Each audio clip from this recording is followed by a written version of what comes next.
there was one moment where I was sitting in the headmaster's office and he turned around to me and said, look, you're either going to go to prison or you're going to be a millionaire. That's what he said to me. And you know, at that point I had in my mind that I wanted to go, and I knew I was so passionate I needed to channel that energy into something positive.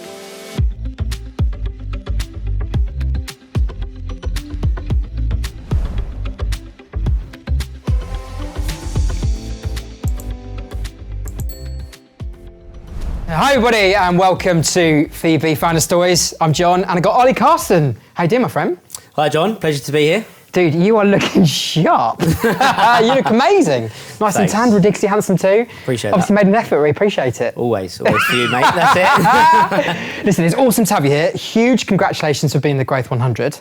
I mean, you're only 30 years of age, right? I mean, sorry to make it sound like you're so young, but you are young. You've only just turned 30. Yeah, that's correct. Many congratulations on turning 30. Thanks. Anyway, so Universal Partners, that's the company that you founded. How many years ago are we talking now? It was founded back in 2017, so okay, just over 7 years old in March. So you were 22, 23 when you started the business? I was 23 when I started the business by 1 month. Would you describe it as rocket growth ever since, or did it start steadily and then that growth has kind of come in the last 3 or 4 years? What's the kind of growth projection been? To be honest with you, since day one, it's just been rocket growth. Was it? Just hyper growth. You know, I think I'm a firm believer of you get out what you put in. And since we founded the business, you know, we've always had that mentality that, you know, you've got to put the work ethic in to get the results out. And we've really just had momentum growth since the start. Yeah, wicked. Right, I came to your office at Canary Wharf. You did, you have been there, Beautiful office. I mean, the view, it's unreal, isn't it? The situation, where it is, location is just absolutely fantastic. There was a real vibe. So we'll come into that later because you could tell there was a real tangibility to the culture. There was excitement. And I'm someone who loves excitement. So when I came to your office, you could really feel it and I loved it. And you've also been, as I said, we'll come into it later, but you've been recognised in the Sunday Times. What do they call it, the Sunday Times? Best places to work. Yeah, top 100 2024. Hats off, mate, because that is a great achievement. Yeah, it's brilliant now to always have at the back of your mind, like putting your staff first and creating a culture and environment where they can kind of thrive, develop, grow. What I loved about hearing your story, yours was a great story of proper hustle and just, you clearly were an entrepreneur from a very young age, right? What was your first hustle? How old were you? Well, when my entrepreneurial side really come out, I think I was about 10. Was it? What did you do? I started selling conkers at school. Yeah, I did. Yeah, and then I moved on to selling sweets. How'd you sell conkers when conkers fall so much from the tree? Because I used to put like holes for, you know, people used to play. I used to sell them for like £1, and you'd go pick them up, and my nan used to take me down there, and yeah, so I started selling conkers. Ollie, take us back to the start, and that's a really good place to go before we kind of like get to the kind of like when the entrepreneurial flair really came out. It wasn't easy growing up, was it?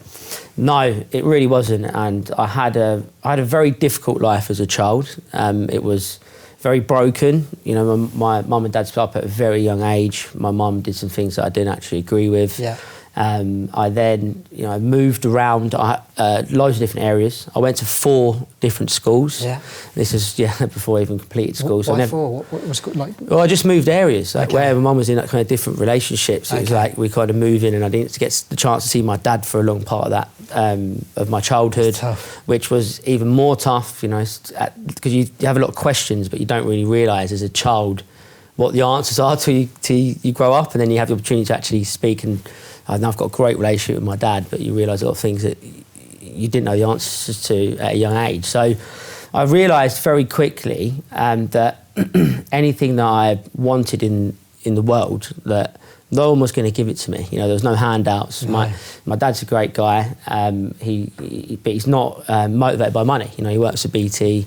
He's worked BT for 30 years. You know, as an engineer, he's a really, really good person. You say he's an awesome. When you discuss, you say so much respect for him. Haven't you? So much respect for him. Yeah, and he's he's very good. He's a very good dad, and he's very, very emotionally intelligent. You know, and he can help out in so many ways. But he's not really fully motivated by the monetary side. So, and my mum hasn't been in my life. She made the decision not to be in my life from the age of about 15 upwards. So I've never had a relationship with her. Yeah. So back to the point of like I had to go out there if I wanted things. And I had to find a way of getting it myself. What made you want it? I didn't like the ability of people telling me that I couldn't have things. Right. I didn't like that. I didn't like and I thought, well, you know, you see other people with things, and you know, kids used to come in school with like the new trainers and this, that, and the other. And then, why can't I have them? Yeah, that's what I used to think. And I was like, well, just because you've got them doesn't mean I can't get them, and I'll find a way of being able to be able to do that. So, you know, from the age of 10, I started selling conkers at school. Yep. Sweets. You know, I moved on to sweets, and then at 13, 14, I then started my own consumer electronics business on eBay. I started importing things from China at 13. I had like laser pens and stuff like that, which I was selling on eBay. Yeah. And then, so I went, after school, I realised that education wasn't really for me, and I found out that, and I guess this was successful. You're making a few I was making a lot of money at that age. like for a child, you know, I was making a lot of money at that point. And then, so that meant when people came with the trainers, blah, blah, blah, you were like, really, you could get what you wanted because you were making your money. Well, this is actually a true story, and this is the only reason I went to college for 1 year. Yeah. Is that everyone in the area that I grew up in, it was like Billericay in Essex, right? So everyone's kind of close knit there, and they get on well. It's a really good school, and most people. Is that near the Sugar Hut? It's Brentwood. It's a little bit not far from where Brentwood is. Yeah. Okay. Okay. So everyone decided, really, most people, that they wanted to stay at sixth form. But the way I looked at it was, I wanted to go to college, and this is the only reason why I went to college, was because in my sixth form there was 500 people, like it was school, and in college there was 2,000. So I saw it as an opportunity to have a 4 times bigger market to sell things to. So that's the reason. This is the import business with electronics. No, this was just I started importing everything. You know, like loads. It wasn't just that. It was like so stuff. For you, this was a bigger market share. Yeah, so, I was selling like genius headphones and all sorts. Right. So I went to college, and then at the time, you know, my mum said, well, I'm not going to take you to college every day because it's like 20 miles.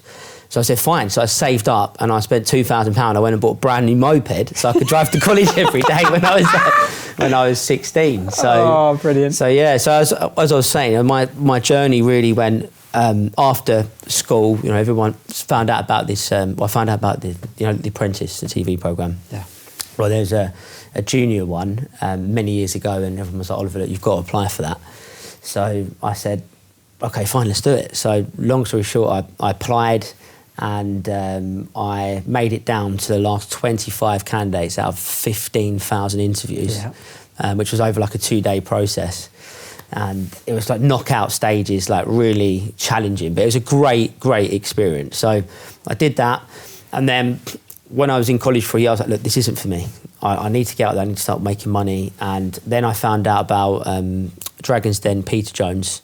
He started his own Entrepreneur Enterprise Academy, and it's more of mainstream now. Still a great course, and I wouldn't recommend it more to any young person that wants to actually get full insight into business and how to start a business and things like that. So, but the year that I did it was the first year that he founded this course. It was linked to a college, and there was only 100 slots nationally on this course.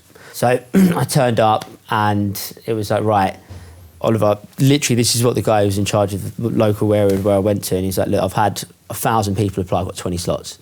And then I just sold myself so much to him, because I was so passionate I wanted to do this course. And I got onto the course, and it's an amazing course. All you did for a year, you was in the classroom maybe 1-2 days a week, was go to trade shows, business conferences, public speaking events.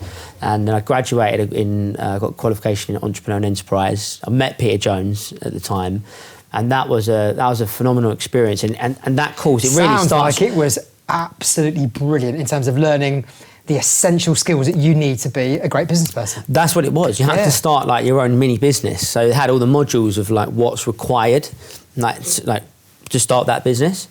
So it was a brilliant course. And then I graduated that, and that's when I really identified like what I wanted to do.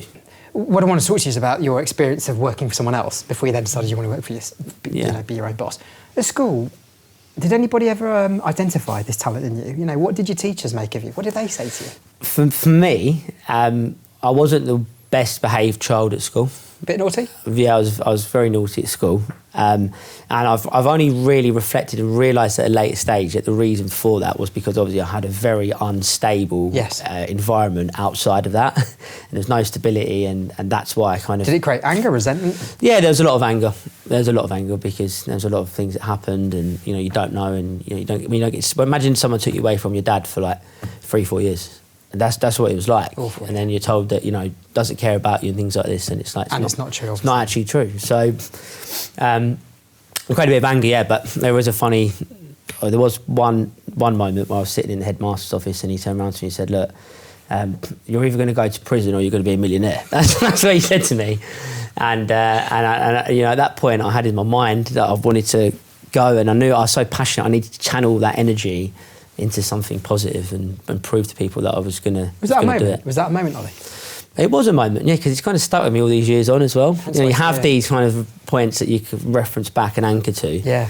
And you made that decision, right? I think I know which one I am going to be. Yeah, I made that decision. I made that decision that I was going to get my head down and I was going to start channeling that energy into productive things to better my life. Brilliant. So take me to your first job then. What did you learn from that? What did it galvanise you into what you've created now and the kind of business person you are now and the entrepreneur, the leader of, and the fact you love culture so much? Yeah. Tell me about it. Yeah, I think it's a great question, and I think that for like any founder or entrepreneur, it's like it's difficult to go into a market if you don't know the market, right? Without other expertise or capital, right? So, like when I first got my job, I was new to the industry. I put the hours in, and I was fortunate. And I use the word fortunate because I learned a hell of a lot at that place of employment, right? And that's what I learned. I learned a lot of ways how I personally wouldn't want to be treated. So when you're on the other end of it, it's no better way to learn unless you've gone through it yourself. Yes. And I think that's key. This is why I've got so much respect for what you've done. It's not like you took a book of business with you. You had to basically pick up the phone and call and call. It takes me back to the Wolf of Wall Street video, not comparing to, but when basically Leonardo DiCaprio, he's on the phone and he's, people are listening to him because he's having to build the book of business. You had to do that, didn't you? You had to pick up that phone and bang, bang, bang, bang. Literally, when my business partner and I founded Universal Partners, we were cold calling. We were cold calling from my living room in Leon Sea, overlooking the sea, and we were bringing on business. And we built. We've done phenomenally well in a very short space of time, and then that then allowed us to move into Canary Wharf, get service offices, start growing, and now if we actually fast forward just over 7 years, we've got just under an 8,000 square foot How many people? dealing floor, just under 100 people. We're on track to turn over just underneath 2 billion, in the next 12 months. So we've had phenomenal growth, and it's amazing to reflect on how far we've come. Well, let's reflect on that. But the question I got is, because I want to learn from this myself, and I think a lot of people want to learn from this. When you're calling up with, you're sitting on a table in your house, right, and you haven't, probably just you and your business partner. That's it in terms of people you got. You probably haven't got a glitzy website at this point. How are you convincing people to give you a shot? I think, and I actually use this in a way. So I've been managing staff. I've been fortunate. I've been managing staff now for over 10 years, and training staff and sales staff as well included. I think it comes down to what FEBE is all about and what it's all about. It's people buying to people. It's relationships. It's getting people to believe that you are going to add value to them in some way, shape, or form. Yeah. And this is what I say to everybody within the business and in our business development team. If you're making a promise to a customer, you need to deliver on that promise. Your word is your bond, is what my granddad would say, and I still believe in a lot of them that old school principle. We are going to work 110% behind your business to add value, and this is how we're going to do it, right? And when you do that and you portray yourself in the first way, and in that light, people buy people, and 70% of any sale or in any business, any industry, I believe 70% of it is the individual, the people buying that people, and the other 10-15%, in my opinion, is your product, and the other 10-15% is the company, the company that you're at. So I've just learned something wicked from you there, which is if you believe with every inch of your heart and your soul what you're selling, and you are determined you're going to deliver and promise, you're going to bring people with you. And as long as you always 100% deliver that, that's the start of how you start to get the wheels going. Exactly, and you have to also, though, know what you're talking about. You have to be an expert at that field, right? Because and that's what you learned in your previous job. That's where you learned the trade. Exactly. I mean, like the customers that we deal with now are founders, CEOs, managing directors, finance directors. They're very intelligent people. They're in businesses that turn over on average £10 million plus minimum. Some of our clients turn over billions of pounds a year. So they're in senior positions, and if you're not an expert and you know what you're talking about, they will pick that up. That's one thing that we really do differently, is we really invest, we really upskill, we really train, and every single person that actually is dealing with a customer, they have 5-10 years experience. Some of them are qualified with certain financial regulation exams, etc. So, it's important that you know what you're talking about as well. Yeah, 100%. In terms of the growth of the business, right? Hence the growth of 100. What has the journey been like? You say 100 people. You talk about, the office is big. Ain't smooth, is it? Never is. What have kind of been the biggest things you've learnt from being on such a growth journey, and maybe some of the banana skins or things that you'd probably want people to look out for from your experience? So things that I could pass on to others, other advice. I say my advice to other people in a similar position to me on a similar journey would be, don't spread yourself too thin. Yeah. If you're going through exponential growth, fast growth, it's very easy to get caught up in loads of different projects, right? So there was one point where we must have had 100 plus different projects that we were trying to work on. Really? And I think what my advice would be is that you need to focus and channel that resource into projects that are going to help generate future revenue opportunities, and channel resource more independently on and make sure that priority list, you're always constantly reviewing it, because when you scale as well, when you bring more people in, that's actually to the next part. Part B of that question is how I would answer it is, you've got to understand when to bring the right people into the business. I'm very fortunate now where we've kind of headhunted some extremely experienced executives. Now I've got a solid C-suite team, and on hindsight, if I could have brought them in, say 6-12 months prior, I would have seen the results quicker. So I would definitely advise, learn when to get the people in, bring the right people in that also are aligned with your internal core values and principles, and that they're going to help add to that internal culture. Is there anything in terms of advice, talking about meeting more experienced people or people that have been there, done it, etc.? Is there anything that really stands out to you in terms of something you've been told that really stuck in your head? Advice, yeah, great. One bit of advice, the best bit of advice I've received on would be to treat everyone how you want to be treated. Really? Yeah, I think, because you've really taken that to your heart. Yeah, I have. Yeah, and I think that it shows why we've got so many incredible people in the business, and so many incredible people that have stayed in the business. Yeah. Right. Because you're proud of that, aren't you? The retention. Yeah, I am, and just because as a CEO, co-founder of Universal Partners, it doesn't make me above any other individual in that company. Yeah. And I have that same mentality outside of work as well. I think karma is a real thing. Treat everyone with respect, and people will respect you. Great leaders lead by example. They are extremely approachable. Just over 10 years ago, I couldn't even afford to get the train fare to London on my first job. I had to borrow money off my nan.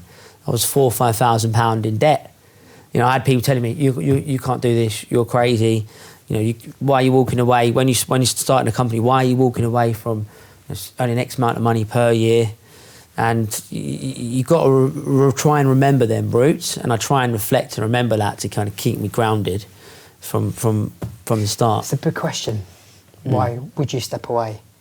Because you were doing really well in that job, weren't you? Why? I know we've covered it, but what is that juicy reason?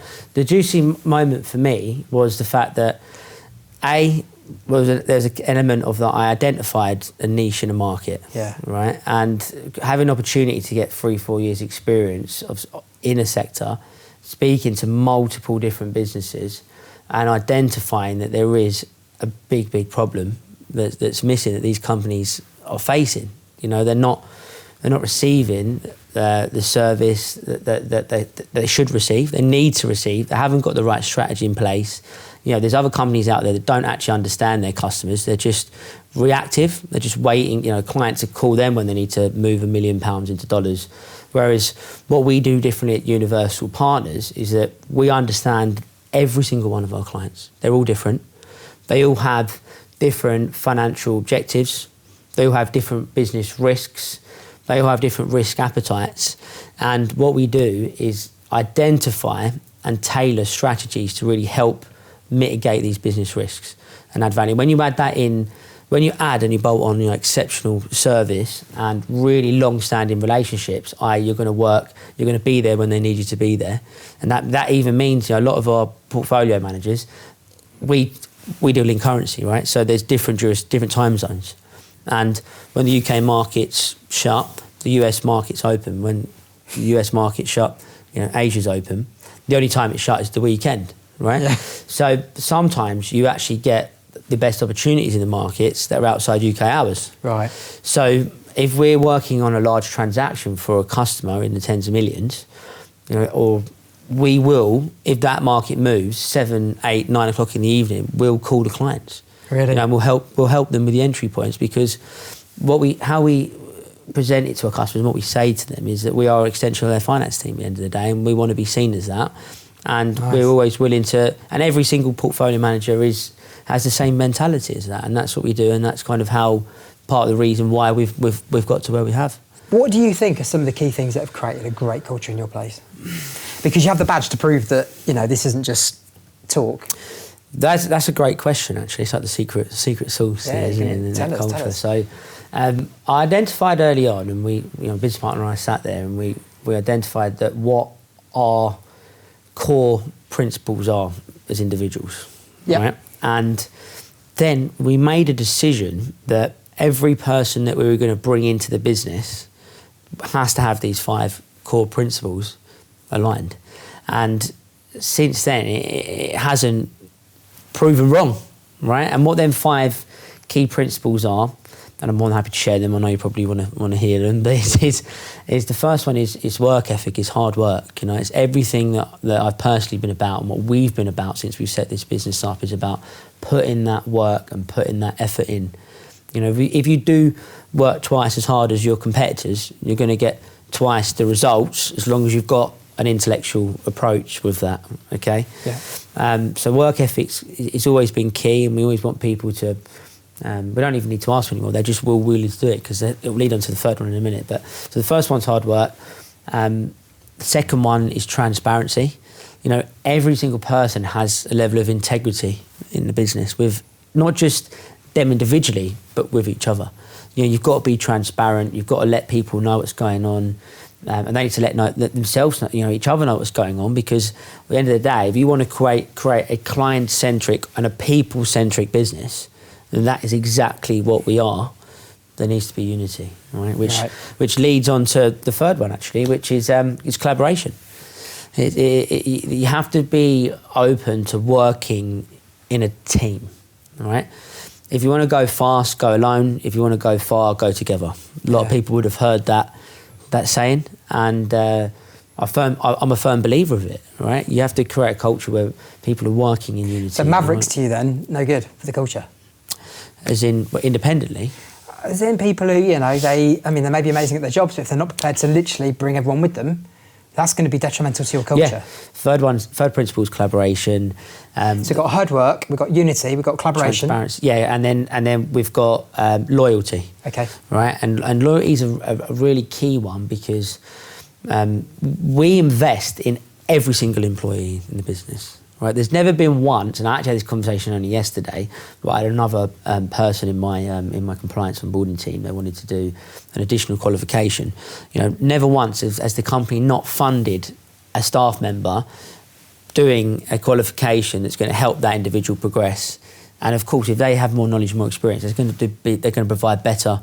They're going to perform better in their role. And of course, help the company. Some people may think, but Ollie, what if they go and leave? You're thinking, it doesn't matter. Because look, if they stay brilliant and with your retention statistics, the chances are they're going to stay, but you're not letting that reason stop you from investing in them. And that's what I think is so commendable. Because I think some organisations would say, we're not going to do that because the risk is they'll go. You're saying it could happen, chances are it won't, but if it happens, it happens. At the end of the day, what matters to us is investing in that person, making them better at their better. Yeah. Exactly Love that. And if, for example, if that person does leave, and we haven't really had a lot of people leave the business, I'm very fortunate to be in that position. But if that person then potentially left, then they probably weren't the right person in the business anyway, because we want people that are going to be buying into the vision of us becoming one of the leading cross-border payment businesses globally. Yeah. And everybody leading or number one, Ollie? Oh, number one, of course. I don't like the word leading. I know you. It's number one, mate. It's number one. Number one. That's why we always invest into them individuals, and we'll constantly maintain that ethos. So that's number 4, loyalty. What's the fifth? Number 5, key one again, reflection. Okay, that's interesting. What do you mean? And reflection's important because a lot of working environments, they come in, they're in their lane, and if they make a mistake, they don't like talking about their mistakes. Not a lot of people like talking about their mistakes, right? And you've even capitalised on the mistakes, and you've really kind of brought a group of people together through FEBE. The fuck ups. The FEBE fuck ups, and that's remarkable, like getting. So reflection for you is the ability for people to go, I made a mistake, and they think about it, they talk about it, they share about it, because ultimately they've got to learn from it. Yeah, exactly. But not just them. Is that it gives, if you create an environment where people feel safe to talk about their mistakes, is that everybody learns from that mistake, not just once. So sometimes some mistakes cost money, right? Yeah. And you'd rather one person make a mistake that costs £10,000 than 5 people make the same mistake. So by having an environment where people can talk openly and they're not afraid, it also allows you to upgrade the processes, review that, reflect on it, and learn and progress and prevent that from happening to other people. Mega. Well, on that note then, you alluded to the fact, just for people watching, the fuck-ups is we bring a load of the FEBE gang together. It's like an open mic night. You get 5 minutes, 10 minutes max to talk about your biggest mistakes, what you learnt from it. And the reason being to actually be a little bit more American and less British. The British mentality, the British culture is to sweep it under the rug. Whereas, as we know in America, it's very much you shout about it, you talk about it, because it's all part of the journey to succeeding. What's been your biggest fuck-up? My biggest mistake that I've made today was hiring an individual that went against them 5 principles. And I put commercials over internal culture. Right. And this person, I hired them, brought them into the business, and they started producing revenue. But what happened after that was it upset so many people. Really? Yeah, and that to the way they did business, the way they what was it? It was just style. It was a bit of a mixture of everything. To it wasn't collaborative. It wasn't, Yeah, it was a lot of egotistical stuff in there, and that's not what Universal Partners is all about. It actually came to the point is like you've been in the business, you've felt it when you walk onto our dealing floor. You can feel the energy. Every single person, friends working together. Yeah, and everyone wants everybody else to succeed.